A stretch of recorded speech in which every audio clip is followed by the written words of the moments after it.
সেনাদের মঙ্গল কামনায় কোচবিহারে কুলদেবতা মদন মোহন মন্দিরে পুজো দিলেন বিজেপি নেতৃত্ব।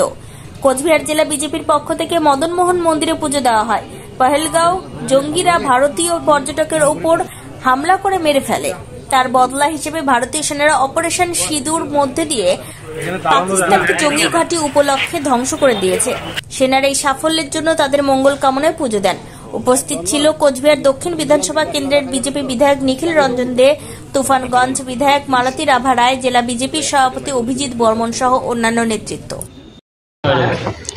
আপনারা জানেন যে গত 22শে এপ্রিল যে পহেলগাঁওতে যে 26 জন যে বেছে বেছে যে হিন্দুদের হত্যা করা হয়েছে এবং মা বোনদের সিঁদুর মুছে দেওয়া হয়েছে, তার পরিপ্রেক্ষিতে আমাদের ভারতীয় সৈনিকরা পাকিস্তানের মদতপুষ্ট যে পাকিস্তানের যে সমস্ত জঙ্গি ঘাঁটি, সেই 9টি জঙ্গি ঘাঁটি উড়িয়ে দিতে সক্ষম হয়েছে এবং সফল হয়েছে এবং সফলভাবে ফিরিয়ে এসছে সেই জঙ্গিদের ঘাঁটি ধ্বংস করে।